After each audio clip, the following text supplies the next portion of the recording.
This quote is often attributed to Michael Jordan, but it's like, if you always do what you've always done, you'll always get what you've always gotten, right? Killing yourself to work 3 jobs and hoping to scrounge enough money to make rent is a way to solve that problem, but it's a way that comes with a lot of pain and struggle, right? Maybe if you tried something new, you might unlock some strategy that you've never considered before that makes your life a little bit better. I agree. And it goes to the next point. But before I get into that I really want to really piggyback off the whole pride thing. And like I said earlier, and now you're kind of reiterating, I think a lot of times men suffer with that. Like you said, well, I'm the man, I'm supposed to be doing this. And it's like, sometimes I believe you'll be put in a situation to strip you of certain things. So in that moment, you still recount that. And that was how many years ago? That was 2012. Okay, so that was what about 13 years ago. And even that defining moment changed your whole view on, like, yeah, I'm a man, but at the same time, we are still in a relationship. And I was gonna let my pride cause an unnecessary problem at the beginning of something that it didn't have to be.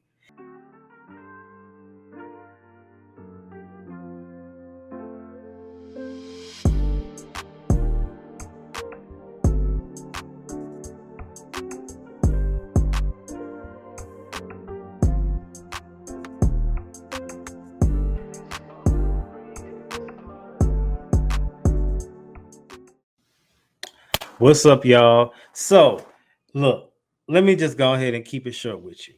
Did you know that as of 2024, the United States has a literacy problem? 21% of adults cannot read, and 54% of them have been recorded, and it has been documented, read below a 6th grade level. That is a catastrophe. But that's where I step in. Now, I'm not going to teach the grown folks how to read and write. However, PSA, the Ghostwriting Solution, has now a new package. It's called the Literacy Liftoff, and it caters to 9th through 12th graders who struggle with reading, writing, and comprehension. This new tutoring service will offer vocabulary skills, teaching students how to literally write from the bottom, literally teaching them how to do an introduction paragraph, how to do a hook, how to do a conclusion, how to add a little razzle dazzle, and how to add their own personal touch to it. Okay. Now, you know what you're saying. Well, Izzy, that's what they go to school for. Absolutely. But as an ex-teacher, the teachers just don't have time. So this program has 3 different packages from 3 different sets of hours that you can take. So if you're an AP, a principal, the student who needs help, the parent of the student, or you just know somebody who needs the help. If you're in the Houston area, you can get in-person tutorials. But if you are not in Houston, there are also virtual options offered as well. So hit me up at my email, theprodigyperspective@gmail.com, and or psathepodcast.com, and we will hook you up.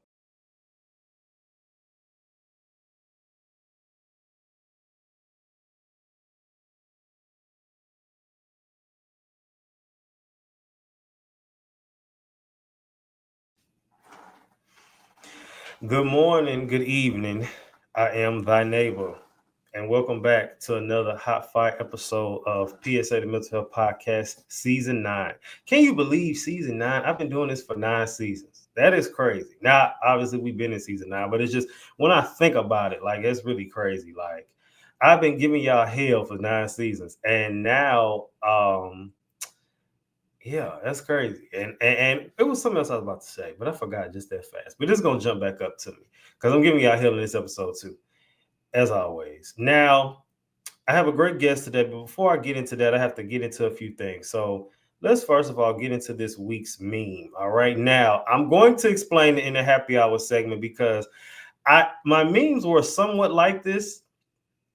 But I said this season, and beyond, because we're not stopping here, but this season and beyond, I want to make sure they're all like this. I want it to really feel like the Justin LeBoy of Mental Health Podcast, all right, when it comes to memes, all right? So let's get into this week's meme.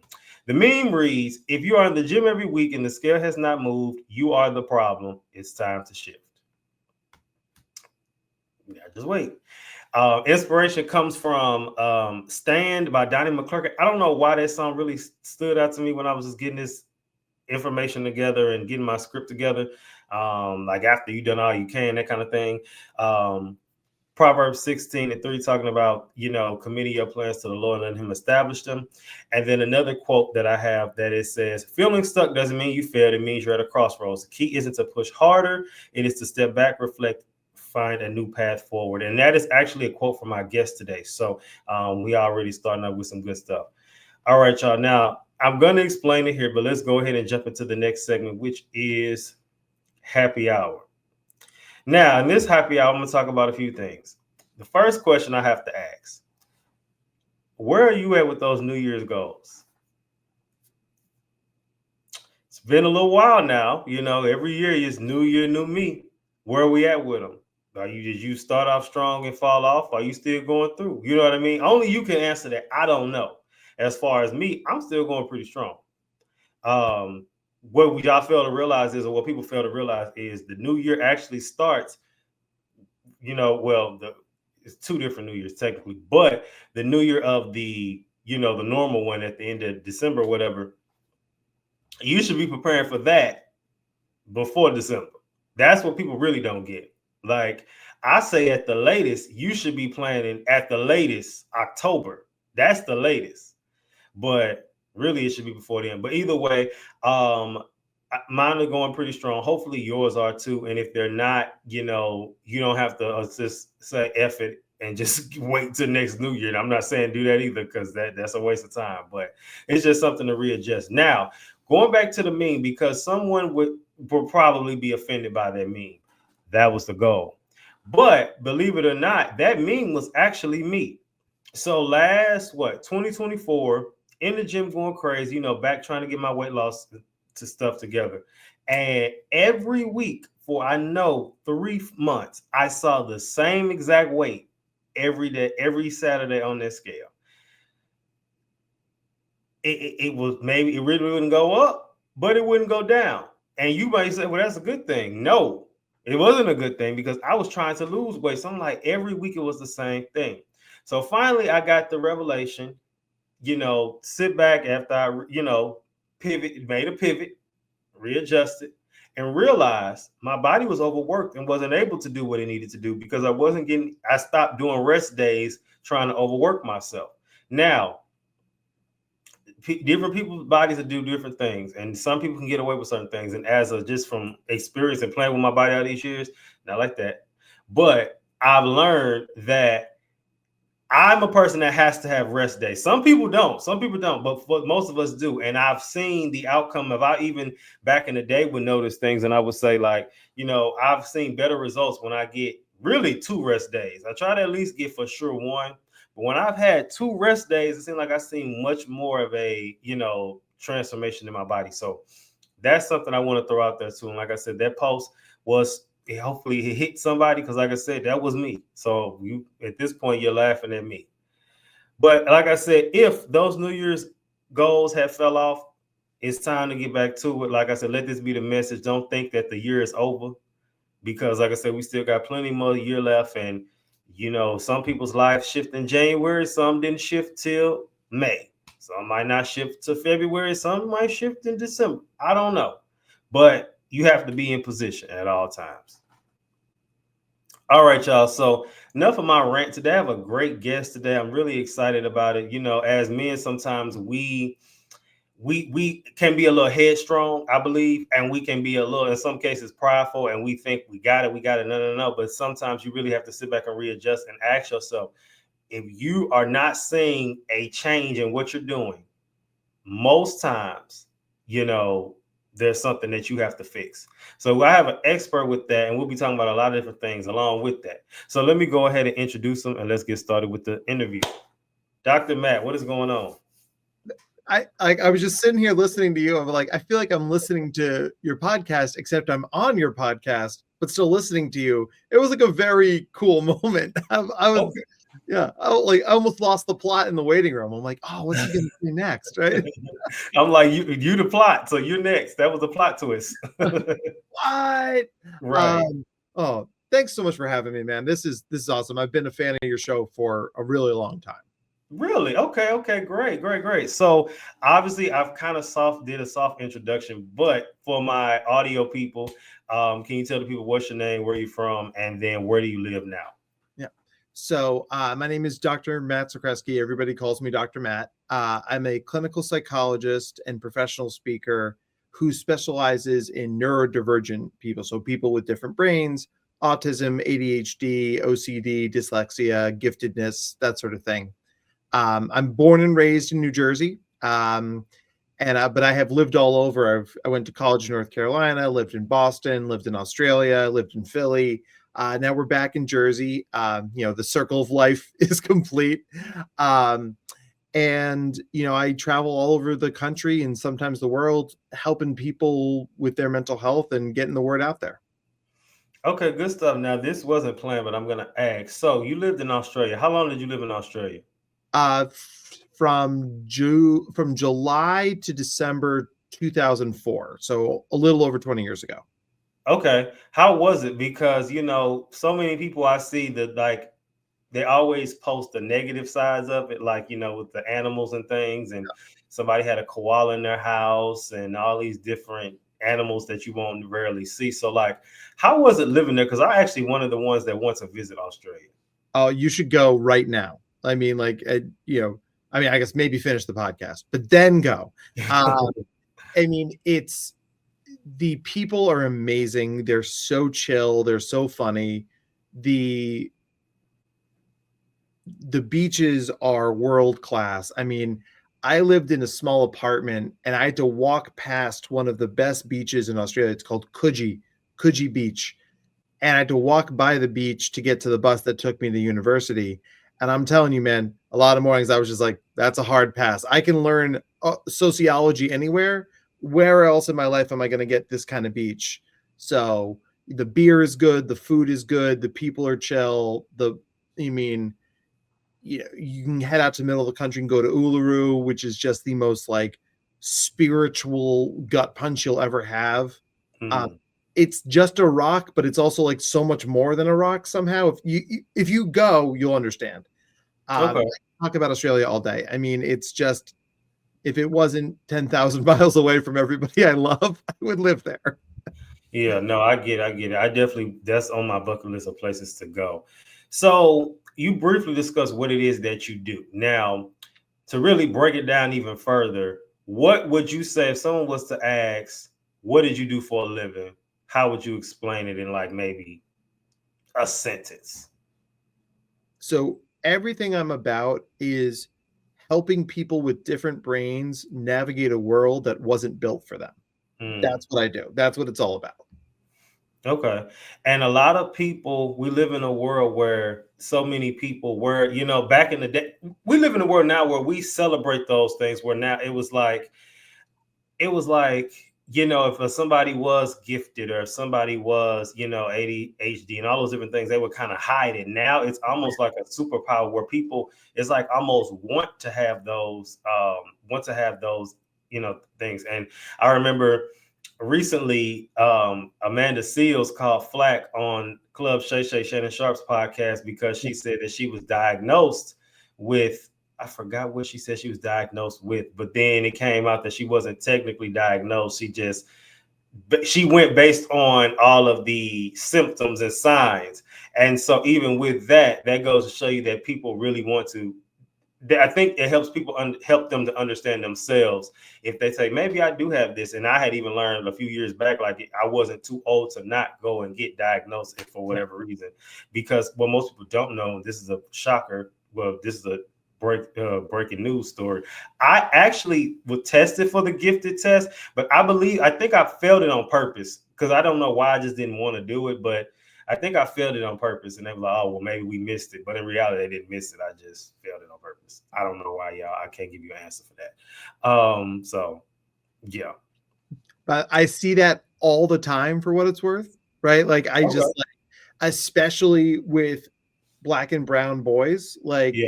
it's like and it's always somebody like me who looks like me as a white guy comes to me and be like, "Hey, Izzy, we're going to have you answer these questions. And you're like, fuck that. I'm not doing that. Who's this guy? Right. But the cool thing about that is that if you were noted as somebody who could take that test, even if you've never had that IQ test, your brain hasn't gone anywhere. Right. So you, just like, being assessed for ADHD as an adult, you could be assessed for giftedness as an adult, because it's a neurotype, right? It's a kind of different brain that you bring with you wherever you go. We just tend to think about it only from like K through 12 education. Like, oh, you take the gifted classes in middle school, but it's like being gifted impacts the relationships you have, the podcast you do, the kind of food you like, the kind of clothes you like. I mean, it really is a whole way of seeing the world. So you might be in the club anyway, man.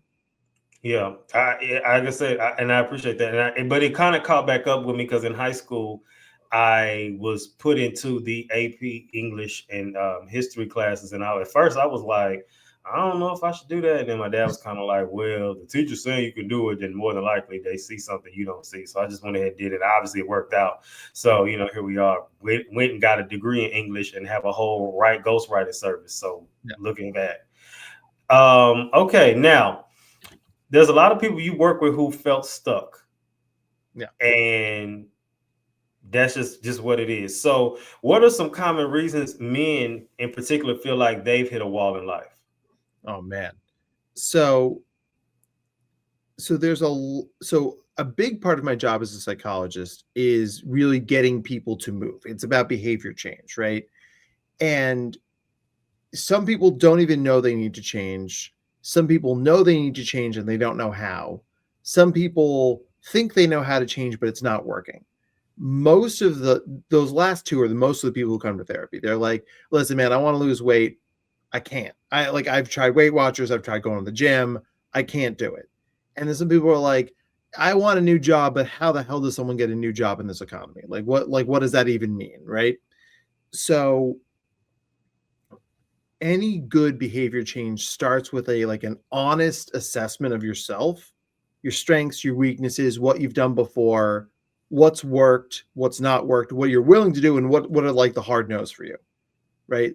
Like if I wanted to lose weight, people are like, oh man, you should do one of those Tough Mudder. I was like, nah, that's a hard pass for me, dude. Like, I'll ride the bike, I'll climb a wall, but just I don't do mud. It's like mud is like a texture thing for me. So I wouldn't do Tough Mudder, right? Now, if you wanted to, I'd be like, great, let's sign Izzy up for the Tough Mudder, and I will do the triathlon that involves no mud at all. We're both losing weight. We're both getting fit. It's just we're playing to our strengths, right? Right. So a lot of times with men in particular, you feel like you've got to fit in a particular box to be successful and do a thing. Like corporate success looks like this.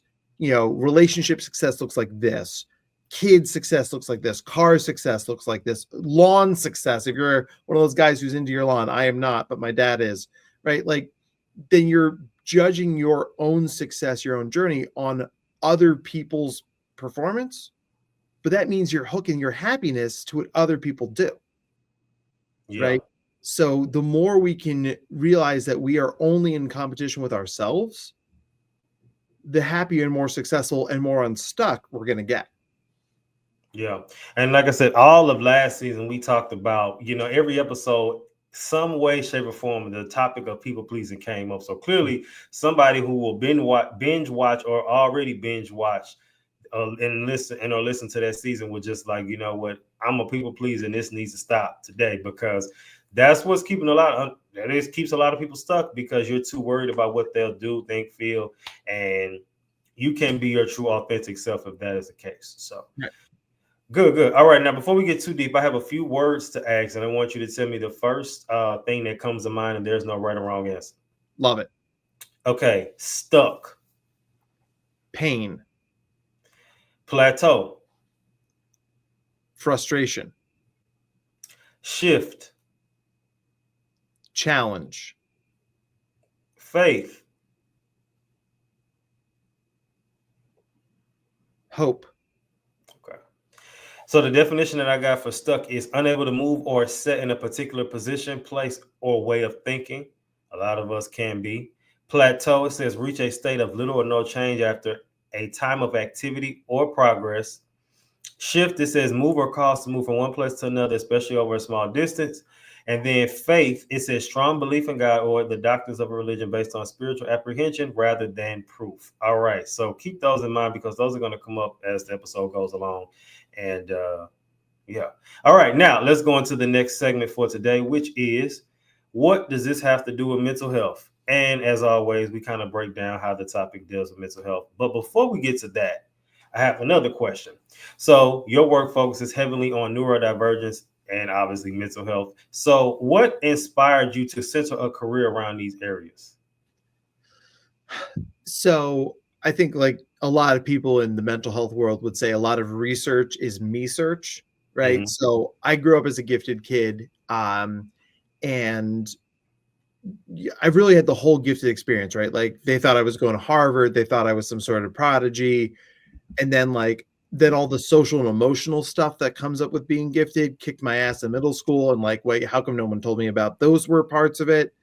And then I was so smart that no one noticed I had ADHD until high school, and then it was like, oh, that explains a lot. So like I remember saying to my parents, I was like, if I ever get to work with kids, I want to work with kids like me. I didn't think that journey would take me to like having a fancy doctorate, but like here I am, right? And it allows me to help more people. So like, let's do it. But I grew up as a remarkably privileged person, right? Like from a affluent small town in Jersey with good public schools. Both of my parents are psychologists as well. So like I had basically every advantage and I still got my ass kicked.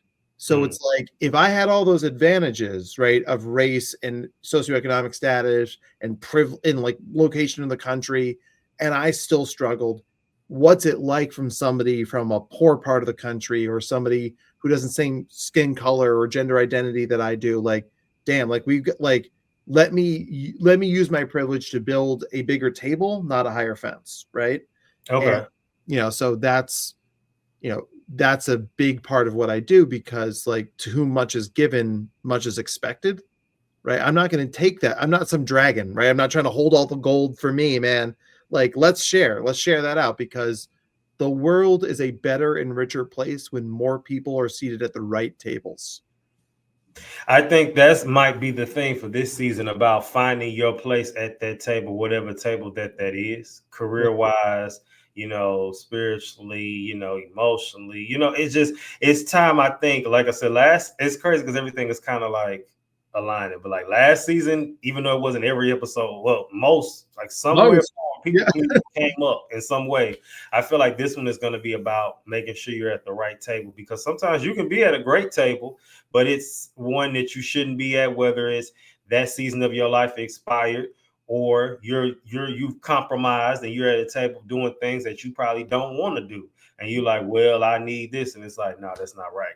But this goes into the first point for today, which is just the first one as far as how does this align with mental health, which is emotional toll of stagnation.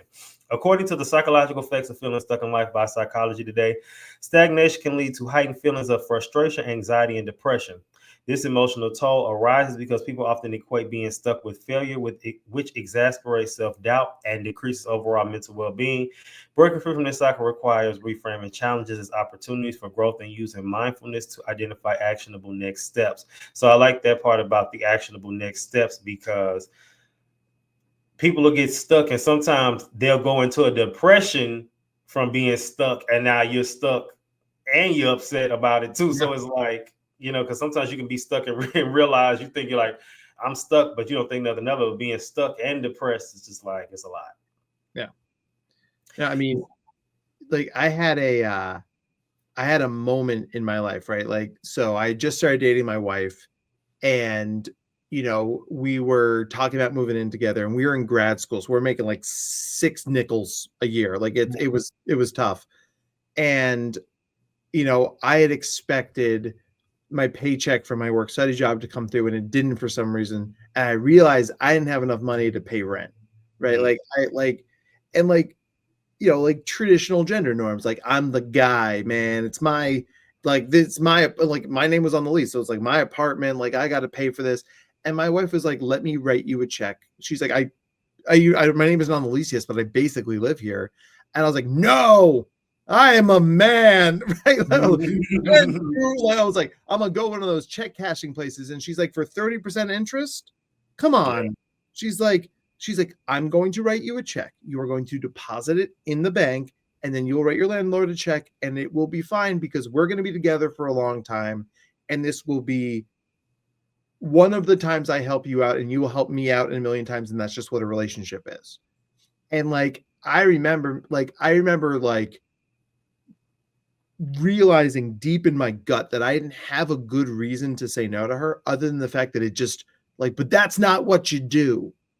And I realized in that moment that like, if my best explanation for that is that's just not what you do, then that's not a good enough explanation.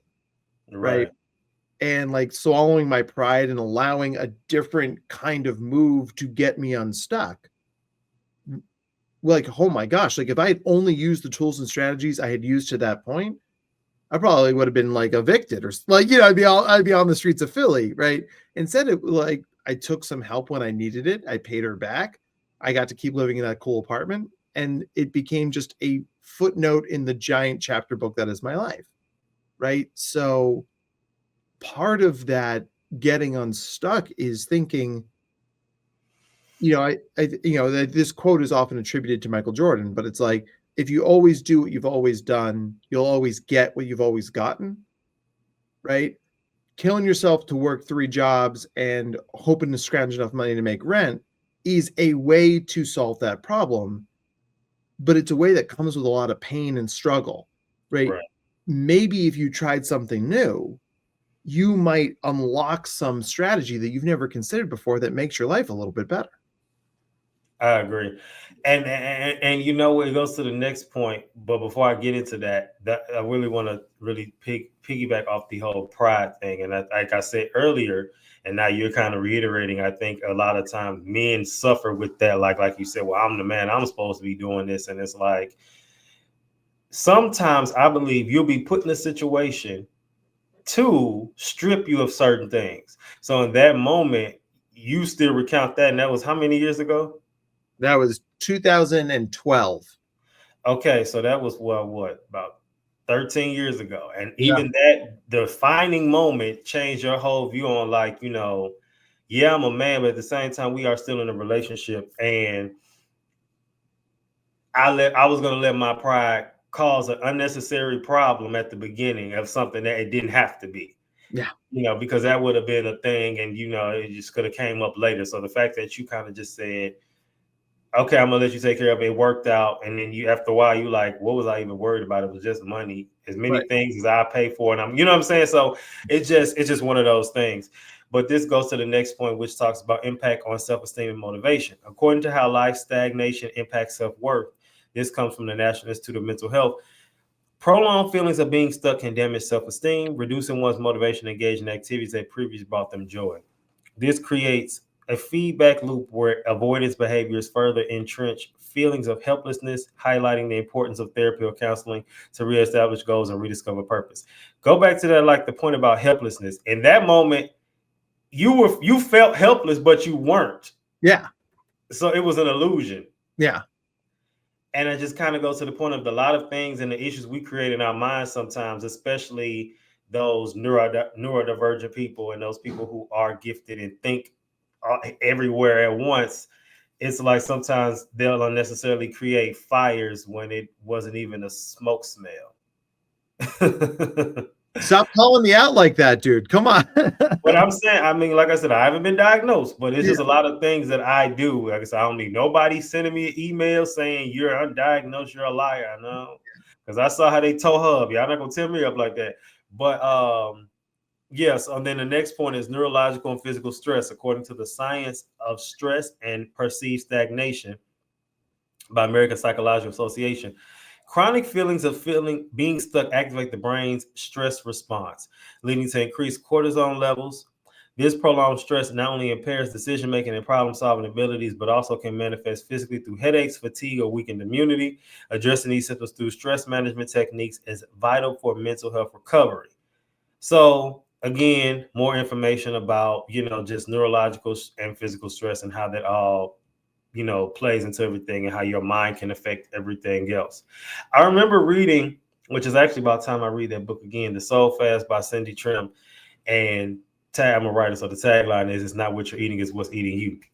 But she recounts a situation where a lady talked about the power of your mind and how she was blindfolded and they told her that they were going to put they were putting an ice cube in her hand. She didn't know it was an ice cube.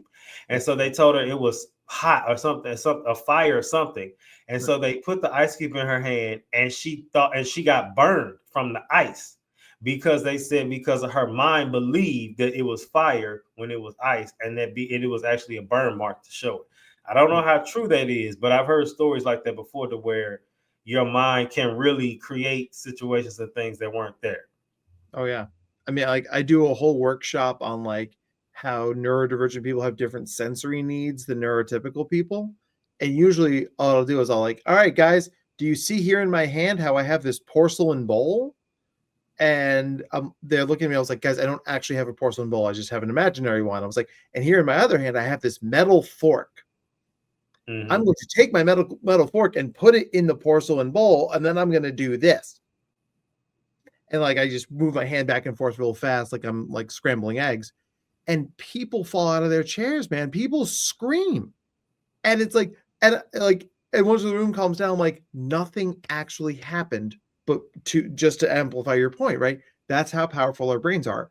If our brains think something bad is going to happen to us, our bodies prepare as though that thing is actually happening to us. And I don't know if you saw my face kind of scramble, like I heard a sound. Yeah, I saw it. I was like, and it was like I heard a sound. That's why I was like, and then like nothing's right there. So that and I heard it. That's wild. Yeah. But this goes to the next point. So the title of your book, The Neurodivergent Playbook, is compelling. I like the title. I saw the cover and everything. So there's a concept of breaking the code. And so for neurodivergent people, how does this align with men feeling stuck in their lives currently? So if you think for instance, right? I was like in the town I grew up in, right? Like we didn't have the arts, we just had sports. So like I played soccer in the fall, hockey in the winter, basketball in the spring, baseball in the summer. And I was pretty good at soccer, was okay at hockey, I'm okay at basketball, I suck at baseball, right? But like as a dude growing up in the 90s, I mean, like there wasn't really a lot of other options, right? Yeah. And I like to draw and stuff. So like I took the occasional art class, but like, and then I got to high school and my buddy that I met playing soccer was like, you should join the musical theater. Like you should do the musical with us. And I was like, yeah, I don't know what that is. He's like, well, do you want to play basketball? I'm like, well, not really. Like, I was like, I like shooting hoops with my dad in the driveway. But I know if I get on the team, I'll be like the 8th guy. And like I might play a little bit, but like why am I gonna like kill myself all season like to not play a lot of basketball on the freshman team? Come on. Like so I joined the musical theater, and like while it was a steep learning curve, it was the most fun I had ever had in my life. I made lifelong friends. So like I think about how stuck I felt in my life then, having plumbed the depths of all those pools of sports, being like, how much more joy can I get from this? Shocker, bro. There wasn't any more joy to get, but there were all these other ponds and pools out there. They were deeper and richer for me, right? Doing musical theater, becoming a stand-up comedian, doing improv. Like, now that I'm a professional speaker, I can see how all those things helped me. Now I use them as my profession. Back then, I just did them to feel unstuck. Right. Because I was someone who could pivot when I was feeling tapped out with like the arts scene. I could go, I still played soccer, so I could just like lean into like the sports world. But when I felt like I didn't fit in the sports world, which I didn't really, like, then I knew I could always call up my buddies from musical theater and we could sing Broadway show tunes in a diner at 2 a.m. Right. Like, I could live all those different aspects of my life. And I think a lot of men in particular feel like there are very few pathways available to them, right? Like masculinity looks like one thing, right? And like, but I think the more you talk to guys, the more you realize, like, under that, like, did you see the local sports team game? Boy, they sure did sports, right? Like, the more you get past that level, and I love sports, I can talk sports about with anybody. Yeah. You're like, oh man, this guy skateboarded back in the day, or this guy did murals, or this guy was an above average tap dancer until somebody in middle school told him tap dancing was gay, so he stopped tap dancing. Right? And it's just like, but there are men in whatever field who are showing their masculinity through the things they do, whether it's somebody like, staying in the dance world, like somebody like, Twitch when he was still with us, or something like Alvin Ailey. I mean, you think about like actors, singers, artists, right? I mean, chefs. I mean, like Bobby Flay is just a badass, right? And like he's a guy who spends his life in the kitchen, right? Which is not a thing that like is traditionally associated with masculinity. So like, you know, a lot of what I say to men when I see them in therapy is like, think back to when you were 8 years old, right? What did you want to be when you were 8? And it's like, I wanted to be a paleontologist. I wanted to be a firefighter. I wanted to be a marine biologist. I'm like, cool. What are you now? Like, I'm an account representative for a local insurance agency. I'm like, cool. Would 8-year-old you punch you in the nuts right now? And they're like, yeah, probably. Right now, I'm not saying you can quit your job and become a marine biologist, but like, even if you volunteer at the local zoo on weekends, you're scratching that itch enough. You are tapping into another source of joy and engagement in your life. If you give yourself permission to do that, you're going to find A, you've got more joy, and B, you're much more unstuck. So interesting, because you made the comment about going back. You made a lot of points, first of all, but one thing that really stuck out for me was the comment about going back to what you wanted to do when you were 8 years old. Yeah. Going into this year, God revealed to me that this next season for me and many other people is about going back to your roots, whatever that means for you. And this is even before the new year started. And I'm definitely in that phase of like, and I was just thinking about that even before, as I was getting this script together, just like, now remember, you're supposed to be going back to your roots. It's something back there that you need to do. Now, for me, since I was a little boy, I remember, I kind of got into being a lawyer because I was told I had the skill set for a lawyer, but I didn't want to be no lawyer. I just kind of just went along with it, but I didn't want to. Since I was I was never little, but when I was smaller, I wanted to be an entertainer, which obviously that's what I'm doing now. So, it's entertainment with a twist, because I didn't see it like this. And although this is just the beginning, of course, it's still gonna, it's layers. But I definitely know for a fact that was one of the things. And so a lot of people out there, like he said, you might be a accountant, but we live in a world where you could be an accountant, watch this, and say, for instance, you do like to talk sports a lot, and you can still start a YouTube channel with that, still keep your accountant job, or a podcast, or a blog. There's so many things you can do to scratch that itch, and not just that, in this world, still get a check for it. You know what I'm saying? Everybody might not live off of their creative endeavors full time. There's a lane for it if you want to, and there's also a lane for if you want to do it part-time and just get a little side money. So, it's so many things that we can do, and somebody needed to hear that. Instead of, I think sometimes we get caught up in creating, especially as men, and the whole thing with the whole rent thing. I think as a man, we've all been there, where you have to have some form of safety, because I'm the man. I can't be out here going outside and not pay my rent and pay my bill. What kind of man are you? You're not a man. Yeah. So it's like, it's just something to keep in mind. Yeah, I mean, yeah, absolutely. There's a point about that you speak about the concept of the 3 prisons. Yeah. This is self, social, and occupational. And so this obviously, kind of going back to the roots, this contributes to feelings of stagnation. One could, how does realizing self-awareness and recognizing the true cause of feeling stuck, and how can men start building it? So self-awareness comes from a place of really looking at what we're doing and why we're doing it, right? Right. So like when I was single in my 20s, like, you know, a lot of my friends were like, let's go to the club, right? Let's go to the club. And I hated clubs. Like whatever game I've got is not based on me being very good looking, even though actually I am a pretty good dancer. But like whatever game I have is based on me being clever and witty and, you know, charming in that sort of socially offbeat way. None of that shit works at the club because you're trying to give like a pithy one-liner and it's boom, boom, boom. Like, I mean, you can't hear yourself. So I would like, but being single, thinking that's where the girls are at these clubs. So I would go to them, strike out all night, leave feeling miserable. Like, cool, I just spent $200 to get shot down for 3 hours. Yay!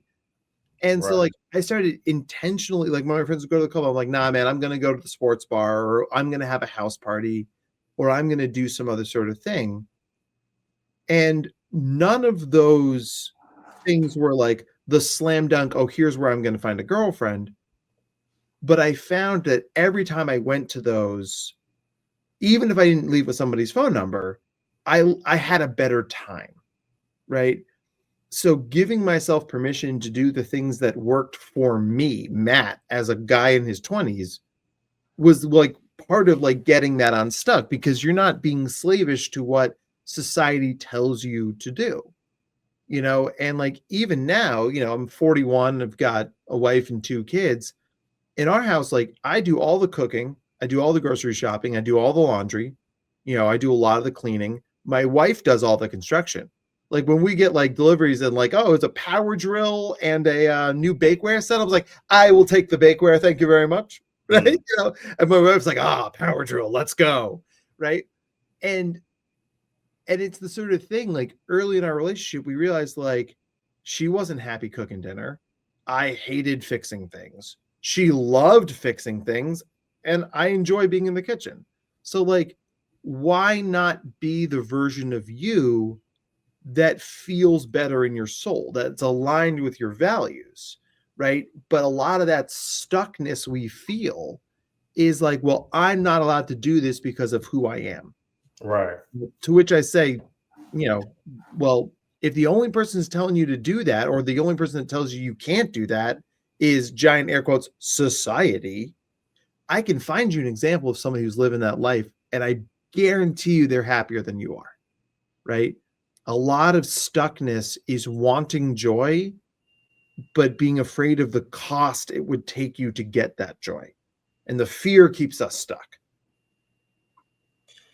I think that, like I said, and even with everything about stagnation and being stuck in those 3 prisons, like I never looked at it that way, you know, and a lot of the issue with the 3 prisons, as you mentioned, and recognizing self-awareness and being stuck, it's all about people pleasing to an extent. Because if you know, one question I've heard before is, what could you do with your life right now that would make you just happy and you wouldn't have to worry about finances, you wouldn't have to worry about time, you wouldn't have to worry about what people thought about you? People's lives would probably look drastically different. Yeah. So, all right, good stuff. Now let's go to the next segment. This is where we get a little more spicy, and this is the I challenge that section. And Yes. in this section, we challenge kind of what's going on. Now, before we get into that, I have to ask you. So, obviously, you've been work with neurodivergence.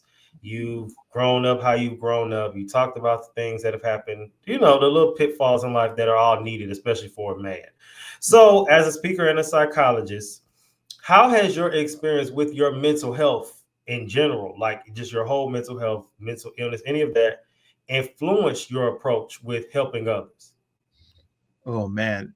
So I really think that a lot of people are suffering in silence, right? Mhm. And there's a lot of societal stuff around mental illness, right? There's mental illness we're allowed to talk about, mental illness we're not allowed to talk about. And those rules are different for men and they're different for white men versus men of color, right? Like they're just different rules here. So I when I'm in a position to talk about mental health stuff, I'll say, like, not only have I taken medication for ADHD in the past, right?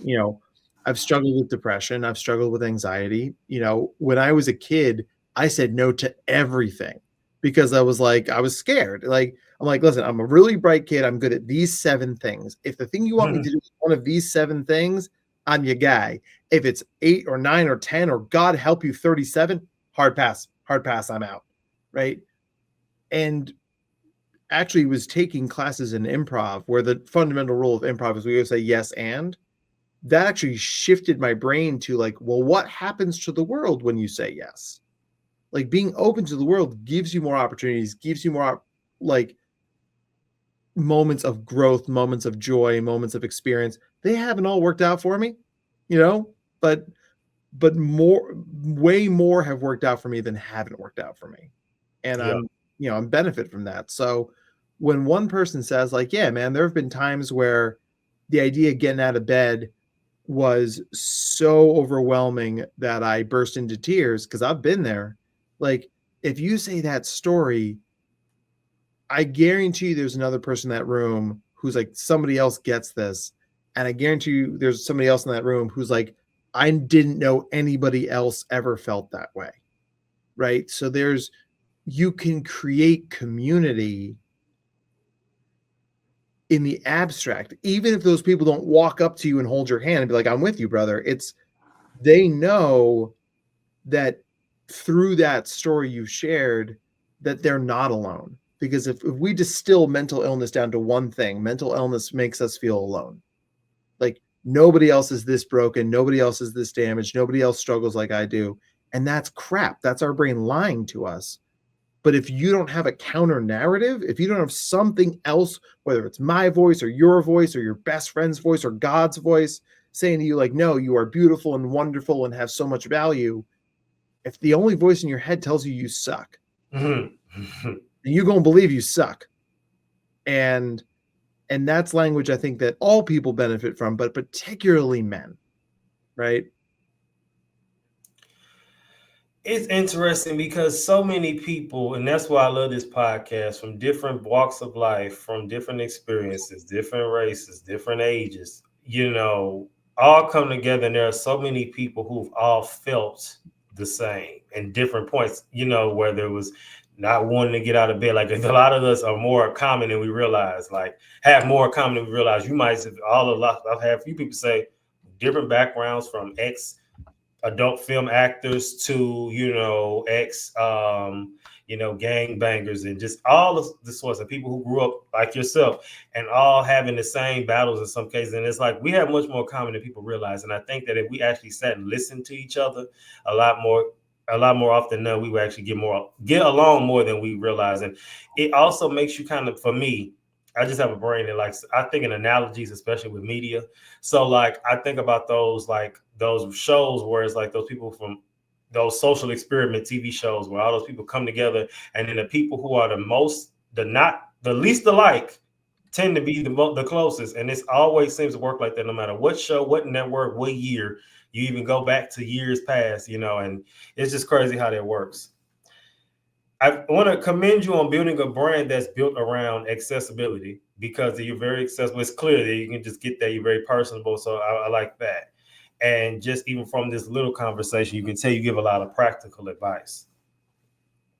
Something that I've noticed between both of us, we can turn complex topics and kind of make them, well, just like easier to digest. So how do you make this happen, especially when it comes for actionable steps for men? So yeah, I also like a a metaphor, and an analogy, and just usually pop culture, right?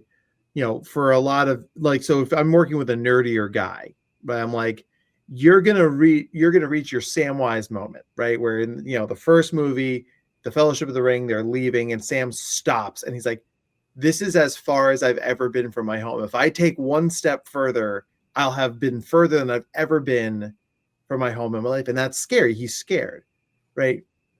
But Frodo's like, but if you take one step further, then that's the furthest you've ever been. If you take one step further, that's the furthest you've ever been. right? We've never done anything until we've done it, but the way we co-create reality by doing the things we do, there's something very empowering about that, because we are not, we don't have to be the thing that we're trying to be. We are becoming the thing we're trying to be. It's an active process, right?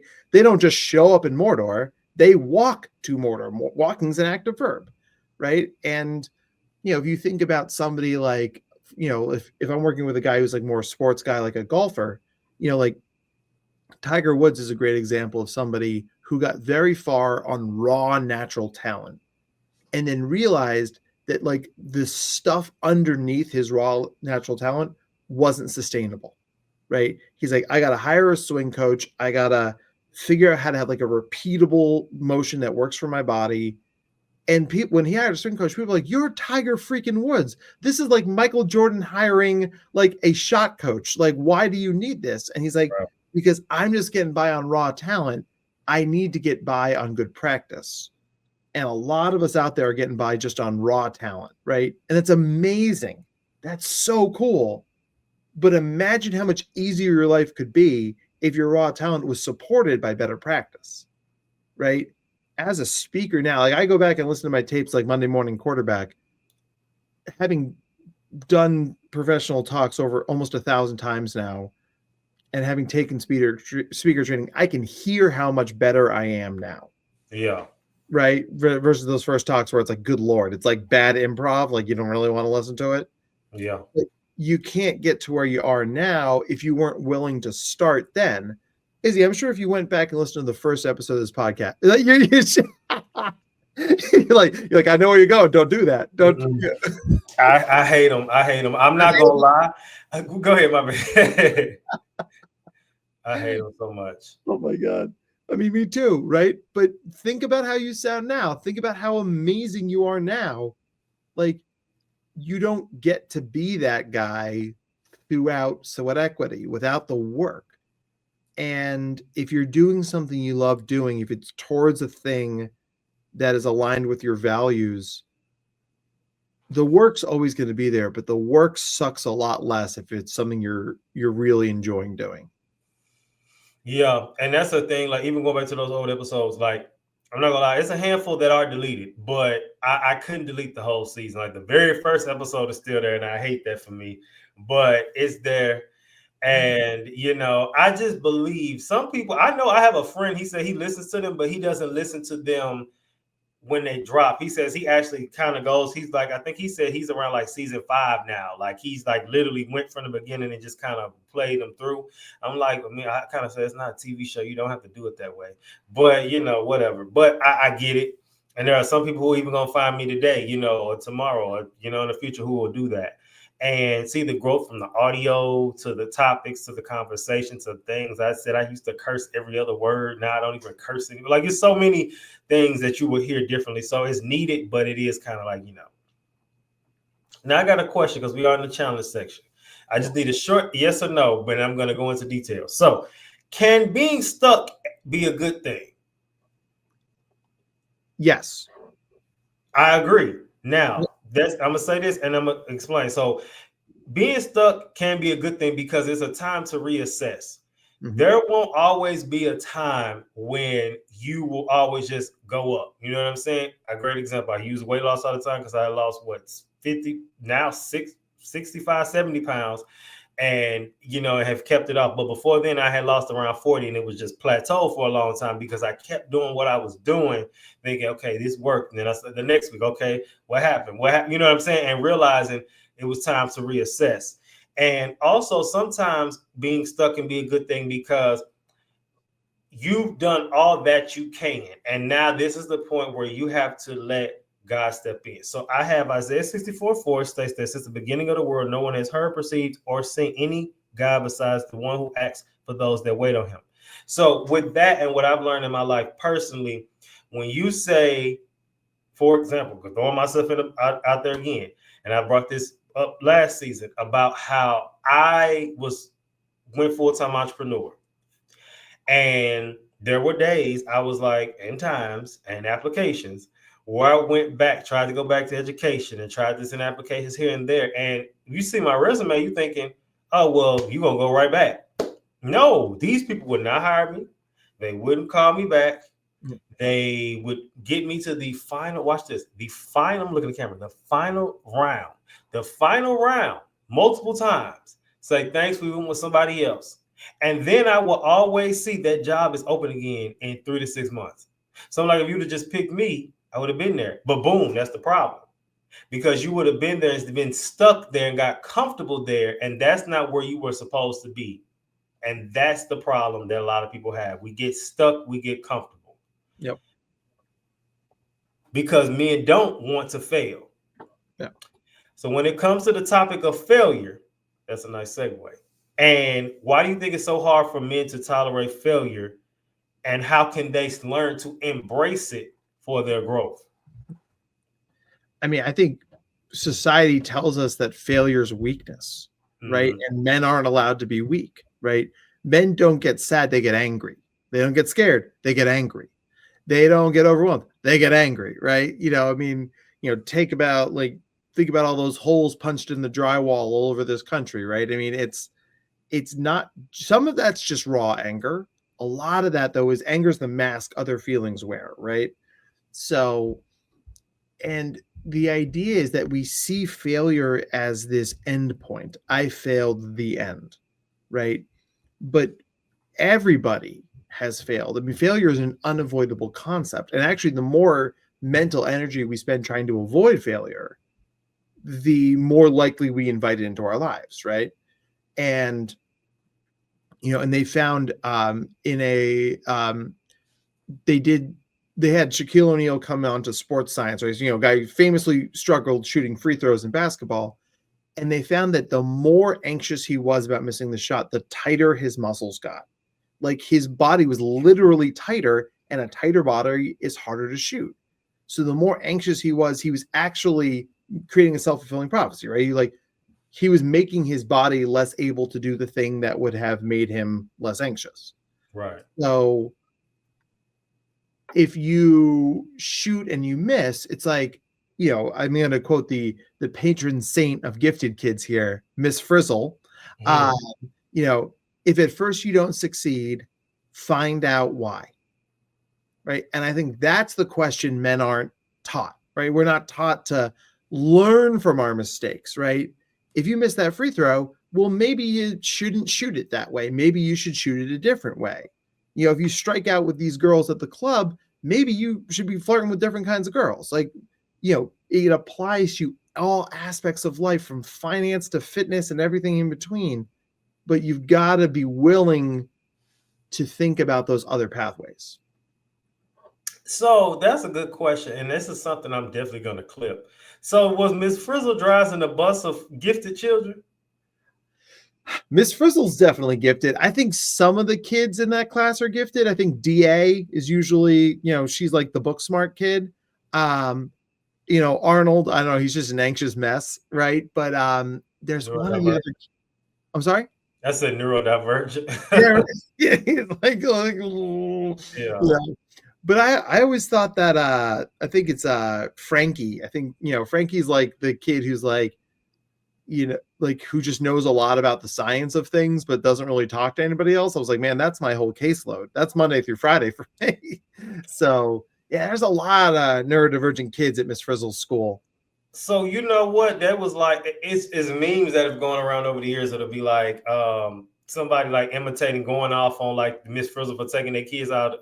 But you know what? If that would make sense, if that was the, like those TV shows have the secret theories behind them. Like I know Rugrats has one, and Courage the Cowardly Dog. All of them have like those secret like theories. Maybe the secret theory is that all those kids were gifted, and that was her way of taking these neurodivergent kids on so they can learn, because they had to learn in a different way than just paper and pen. So that's interesting. I wonder if that could be the case, and we might have cracked that case today. I didn't plan on that, but okay, no, I didn't think we were going to end up here either. Yeah, but here we are, and I love it. All right. A lot of times in life, we have to be humbled. Yeah. it's better to stay humble than to get humble, because a lot of times being humble means you get embarrassed. Sometimes that's needed though. What do you think the connection is between being humbled and finding breakthrough? I think being humble means not only understanding you can't do everything yourself, but it's also being willing to accept the advice and support that comes from people outside yourself. Okay. Now you often say life seems harder in me. Well, we already talked about that one. Okay, so we're there already. No, wait, no, we didn't. I said life seems harder. That means you're on the right track. Yeah. I mean, like, so Izzy, do you play video games at all? Absolutely. Right. I mean, I actually knew the answer to that, but it's like so like you're playing a video game, right? You're doing a fighting game or you're doing a side scroller. Like if the bad guys are getting harder and you're in a dungeon and the music's changed, are you heading in the right direction or the wrong direction? You're heading in the right direction. Right. The idea here is that failure is instructive. Failure means we're going the right direction. The great irony is that the more you fail, the better you're getting at something because you're pushing yourself towards the right direction. My father-in-law is a musician. He always says, he's like, you never want to be the best musician in your own band, right? Like that's like, you're always pushing for like, to be in that next group, that next table. And, and there's a humility that comes with that because, you think about, about like these super teams in basketball, right? Like, LeBron could be the alpha dog on his team until he's 50, or he teams up with Dwayne Wade and Chris Bosh, or he teams up with Kevin Love in Cleveland, or he teams up with Anthony Davis in LA. Like he's a guy who understands that, like, if you want to go fast, go alone. If you want to go far, go together. Right. And then, that wings back to that humility thing, because it takes a lot of humility to understand that there is more joy for all of us if you get the right team around you than if you just say like, no, I'm a lone wolf, alpha male, solo dog, whatever words you want to use. Like, man, that doesn't help us, right? Because then when you inevitably fail, and you will inevitably fail, you don't have anybody sitting there like, hey, here's what we learned from this. Here's what we can do different next time. You are handcuffed by the limits of your own experience and the biases and blind spots that come with that experience. Okay. I think I like that too, because I dangerously, not dangerously, but I got a nasty flashback. I used to play Resident Evil games a lot back in the day. Yes. And I just think about you hear nothing, and out of nowhere, you're just like, dude, oh my God. And just like, here we go. Like, something about to turn the corner. The liquor's coming, man. The liquor's coming. Yeah, no, it's just like, here we go. Now, okay. So going back to your book, the book highlights the challenges of navigating a neurotypical world. So in this time, a lot of neurodivergent men, or just people in general, they hear the terms strange, weird, odd, awkward, difficult. What's another one they hear? People sometimes don't want to be around them. Here they come. Like, you gotta, so when dealing with that, what is the biggest misconception people have about men's mental health and neurodivergence together? So that neurodivergence is more than just autism. Mm-hmm. And it's more than just hyperactive ADHD, right? Men can have OCD, men can be gifted, men can be dyslexic, right? Men can have all sorts of those things put together. Men have sensory needs, and I think that if mental health is just part of health, right, then actually, so like I had many years ago, I saw a guy who he was at like a fancy event with his wife and his best friend. They were sitting at a table together. His wife's like, I'm not feeling so hot. I'm going to go home. His best friend's like, oh, cool. I'll drive you. And my client's like, yeah, I'm going to stay here. I'm another drink, right? Has another drink, wins something at the raffle, gets an Uber home. Gets home, his wife's asleep. He's, getting undressed over. He looks down and sees his best friend's watch on the table in his bedroom. Right? What does his brain go to? Oh, hey, he left his watch. Oh no, cheating. Yeah, I was like, oh, Izzy, man, that's adorable. Yeah, like no, my wife is messing around with my best friend, right? And he's like, and for 2 years, he's like, I struggled with erectile dysfunction. He's like, I could not get an erection for 2 years. And he saw every specialist on the East Coast. He saw cardiovascular, he saw pulmonary, he saw digestive, he saw urinary, he saw everybody. And finally, somebody was like, go see a mental health professional, go see a shrink. Talks to me, he tells me that story. I was like, so is it possible that you've been so anxious on whether your wife is cheating on you for 2 years that you can't get an erection? He's like, well, yeah, I guess that makes sense. I was like, so can we talk to your wife about it? He's like, well, but what if it's true? I'm like, that'll suck. But what if it's not true? I was like, because in this situation, you're either going to win and like, oh, cool, my wife isn't cheating on me, or you're going to learn that my wife is cheating on me, and you'll make decisions based on that information, right? So we brought her in, and and like we explained the situation, and she burst into tears, and I was thinking like, oh damn, it's like that. She's like, you've been sitting on this for 2 years. She's like, you know what happened 2 years ago? I said I wasn't feeling well, right? And he's like, yeah. She's like, I came home and I was going to throw up. She's like, your best friend held my hair back as I vomited, got vomit on his watch. She's like, take it off. I'll have it cleaned for you. She passed out, right? Like, so unwittingly, this guy comes home an hour and a half later, sees this, makes a reasonable conclusion based on the evidence presented to him, right? But she's like, you haven't talked to your best friend in 2 years. And he's like, yeah, that's also true, right? So like, it's the sort of thing, like the truth may not set us free, but the truth will absolutely help us make better decisions, right? There's an empowerment that comes with that. But this gets back to, once again, the idea of humility. Like, it takes a lot of humility to ask that question. It takes a lot of humility to ask for help. And every time men like us have this conversation, especially in a public forum where other people can hear us, we're hopefully inspiring other men out there to say, yeah, that is help I would benefit from, and making the world a better place. That man didn't talk to that man for 2 years for that. And not saying it wasn't a reason, but you could have just easily, to sit on that for 2 years, 2 months maybe, but 2 years, that's a long time. Well, and he was like, the longer I waited, the harder it got to say it. The harder it got to say it, the longer I waited. I'm like, that's anxiety, man. That's what anxiety does for us. But like, the problem is only gets bigger in our head. The only way out is through. You got to face it. But it makes me think about, like, when you talk about erectile dysfunction in this generation, of course, a lot of us, well, not me, hold on, but a lot of people be using drugs and stuff, and that'd be messing with their other brain as well. But a lot of times you can't do nothing because it's anxiety. You might have got too anxious and you couldn't do anything. And it's just so funny, once again, how the mind works for something that your body naturally does. So you can't even get an erection because you were so, like, that's crazy how like the powerful the mind is.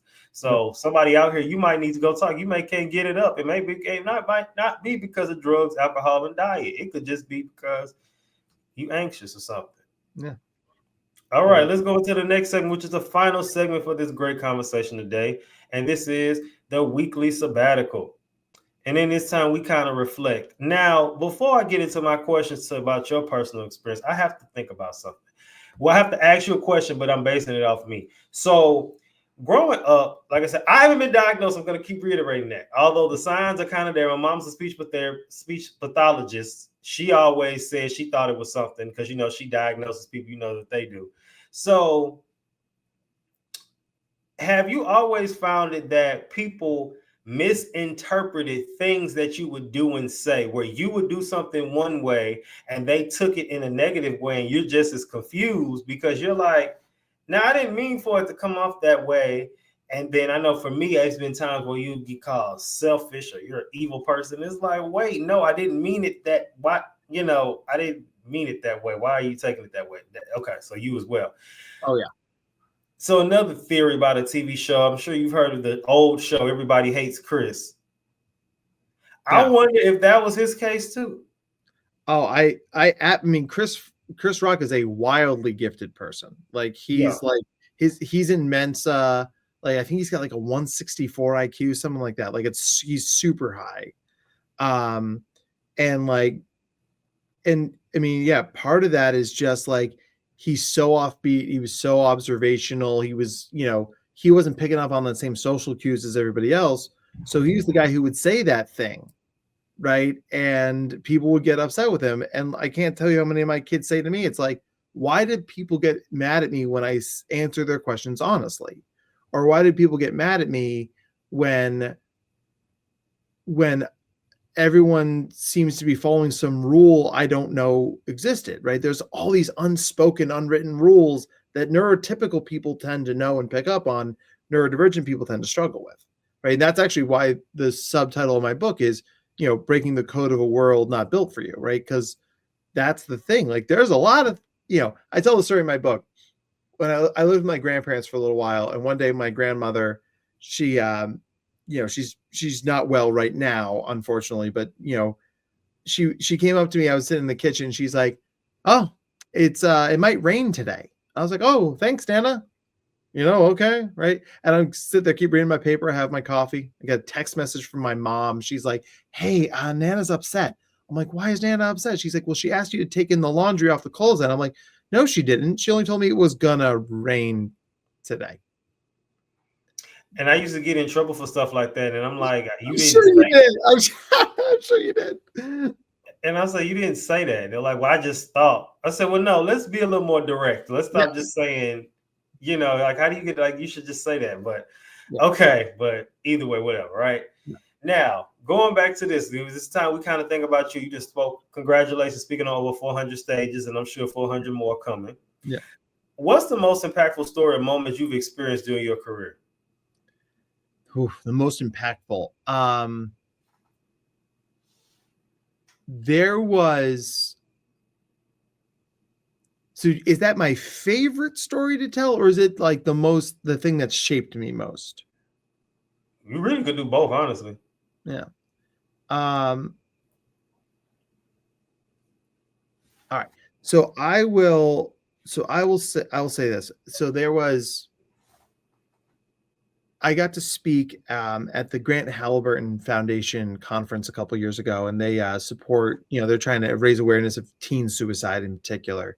And they had me come in and, talk about mental health and how it, shapes us and, different people's experiences with it. But I got to tell a story about a kiddo I worked with. And this ties in nicely to like, you know, um, what we call pragmatic language use, right? So like what people say versus what they mean. So this kid, gifted and autistic, he's in high school. His school counselor says to him like, "Hey, you want to make more friends? You should talk to boys about what you have in common with them." And he was like, "Cool. That makes sense. That's a logical thing to do." He's a very concrete kid. So he leaves the school counselor's office. He walks down the hallway, he goes to the bathroom, right? He's at the urinal. Door opens, another dude comes in, starts peeing in the urinal next to him. My client thinks I'm supposed to talk to boys about things that we have in common. You can probably guess where this is going, Izzy, right? And he's like, "Oh, I really like your, let's just say boxers," right? Um, and the kid was like, "Yo, dude, what the?" And my client was like, "Oh my god, oh my god, oh my god!" And like he ran and hid in the bathroom.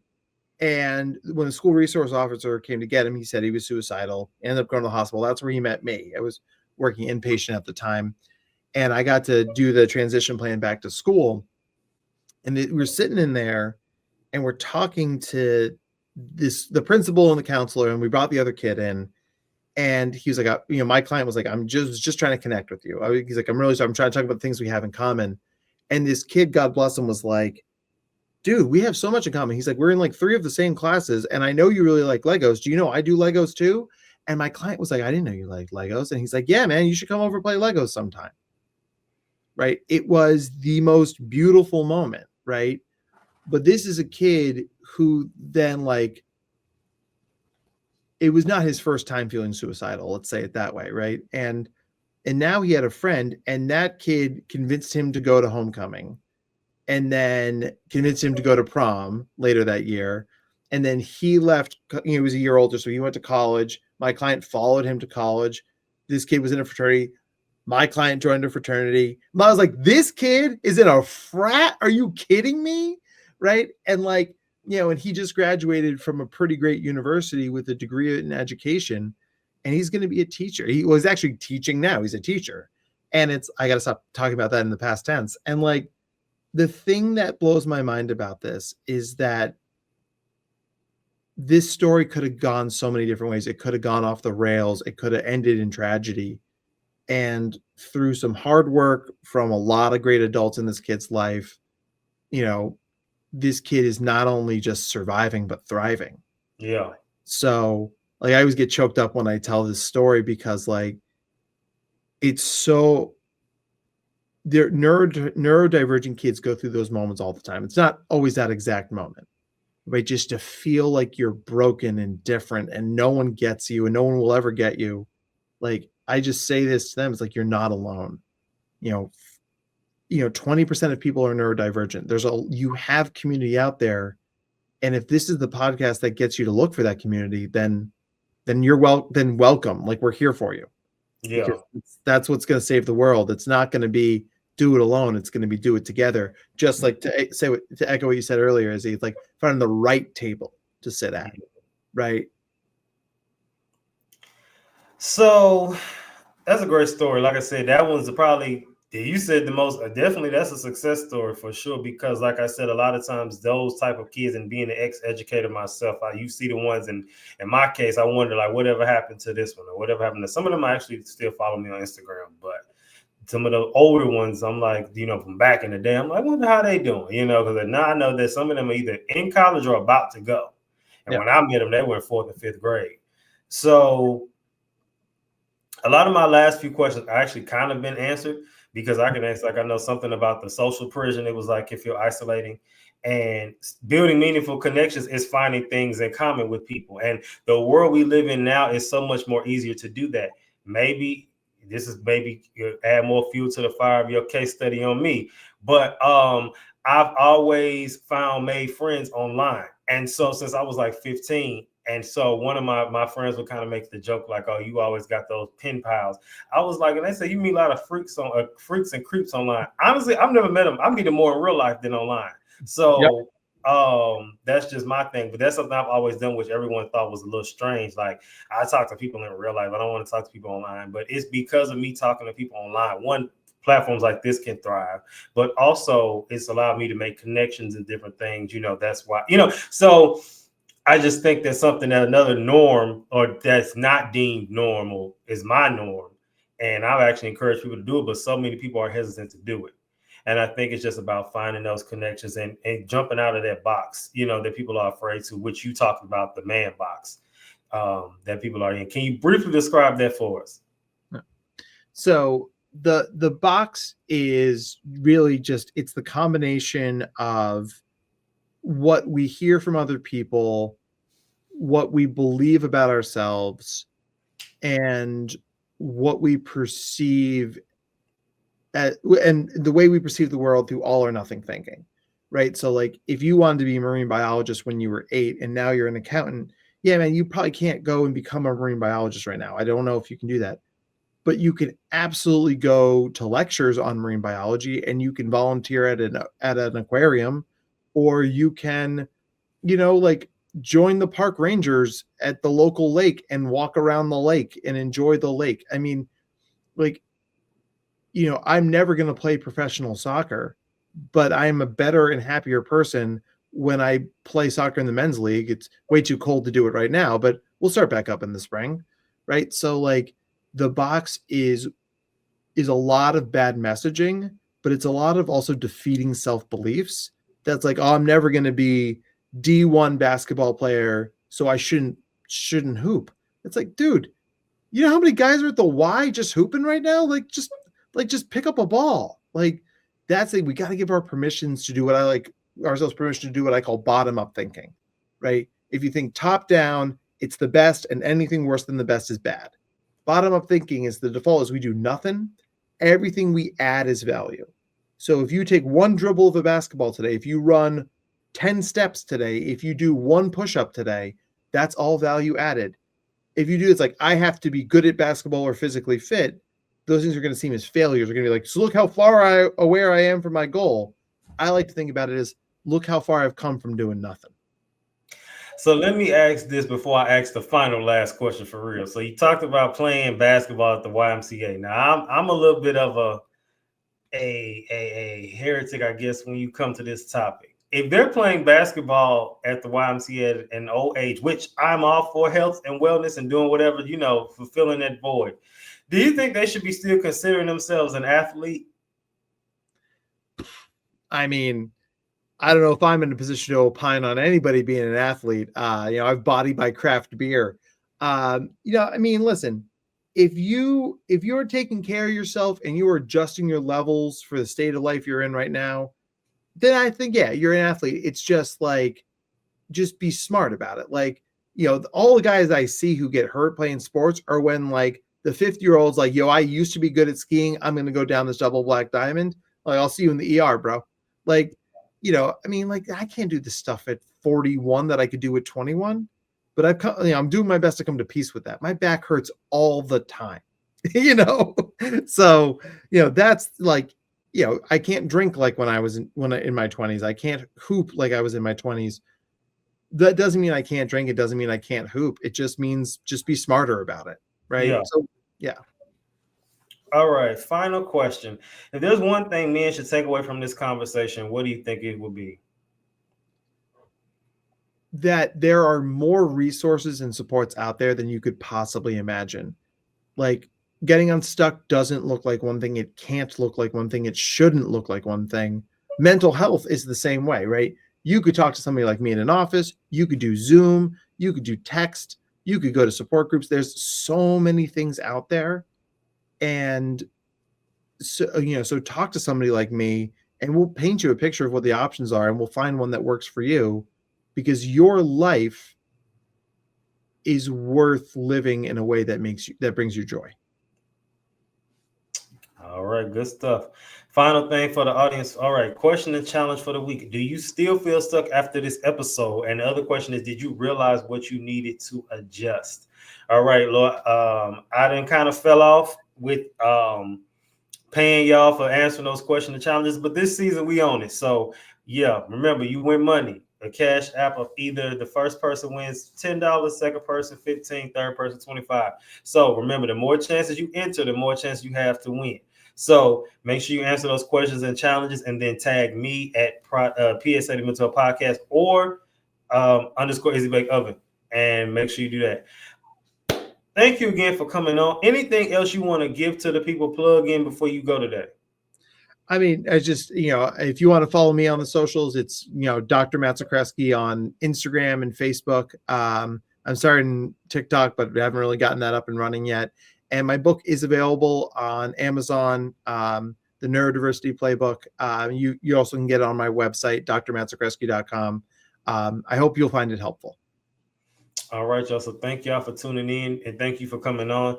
And next week, we got another great episode. So PSA signing out. Always remember, keep your head up like your neck hurt. Remember who you are. Make your mind up. Don't let it make you. And remember, as always, I love us for real.